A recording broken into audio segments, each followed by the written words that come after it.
Hi மக்களே, இன்றைக்கி என்ன பண்ண போகிறோன்னா பூண்டு குழம்பு வைக்க போகிறோம். அதுக்கு தேவையானது பூண்டு, சின்ன வெங்காயம், கொத்தமல்லி, கருவேப்பிலை, 3 தக்காளி, தேவையான அளவு புளி.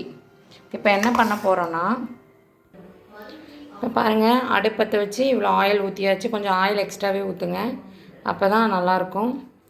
இப்போ பார்த்திங்கன்னா 1 ஸ்பூனு கடுகு நல்லா பொரியணும்.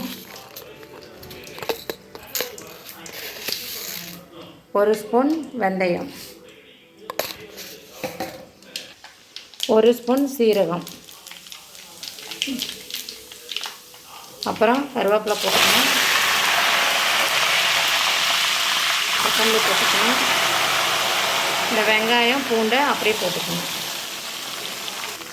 போட்டு இது இப்படி நல்லா வணக்கணும். பாருங்கள் எவ்வளோ நல்லா மணம் அடிக்குதுன்னு. இந்த வெந்தயம், சீரகம், கடுகு, இதோட பூண்டு, இந்த சின்ன வெங்காயோட ஸ்மெல் பார்க்கும்போது நல்லா மணம் அடிக்கும். இதை நல்லா இப்படி நல்லா வதக்கிக்கணும்.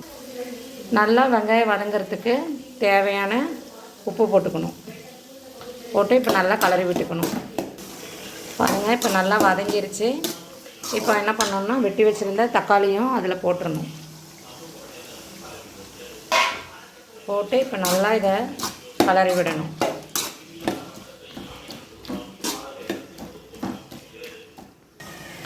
பாருங்கள் இப்போ நல்லா தக்காளி இது மாதிரி நல்லா வதக்கி விடணுங்க. எண்ணெயும் அந்த வெங்காயம், இந்த தக்காளி எல்லாம் நல்லா என்ன ஆகணும்னா நல்லா வதங்கணும், பேஸ்ட் மாதிரி. அதுக்கப்புறம் தான் அதுக்கு தேவையான பொருளெல்லாம் போடணும். நம்ம என்ன பண்ண போகிறோன்னா, இதுக்கு தேவையான பொடிங்கள்லாம் போட போகிறோம்.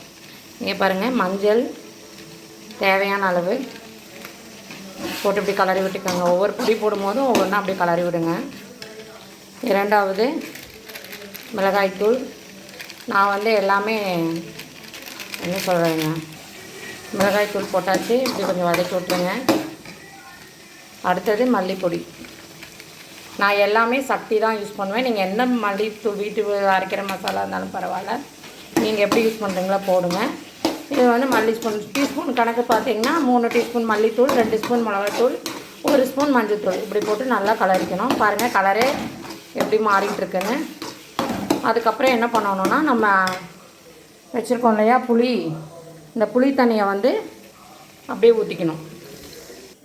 புளி ஊற்றின பிறகு இங்கே பாருங்கள், இது நல்லா இப்படி கலரி விட்டுட்டு புளி தண்ணியெல்லாம் ஊற்றின பிறகு இந்த அளவுக்கு கெட்டியாக இருக்குது. இது நல்லா சுண்டுன்றதுக்காக நம்ம என்ன பண்ணுறோன்னா, இந்த மாதிரி 1 டம்ளர் தண்ணியும் ஊற்றிக்கிறோம்.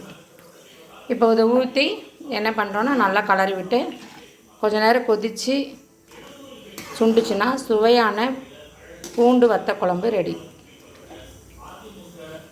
இப்போ மூடி எடுத்து பார்க்கணும். பாருங்கள் குழம்பு எப்படி கொதிச்சிட்ருக்குன்னு. இப்போ நல்லா என்ன பண்ணணுன்னா, நல்லா கலரி விட்டுக்கணும். இன்னும் கொஞ்சம் சுண்டணும். இங்கே பாருங்கள், குழம்பு அப்படியே டிக்காகிட்டுருக்கு. இன்னும் கொஞ்சம் நேரம் சுண்ட விடணும். அப்பப்போ இப்போ பாருங்கள் மூடி எடுத்தாச்சு.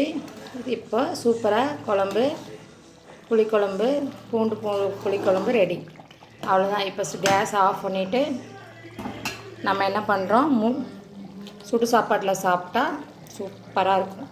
நீங்களும் செஞ்சு பார்த்துட்டு கமெண்ட் பாக்ஸில் கமெண்ட் பண்ணுங்கள்.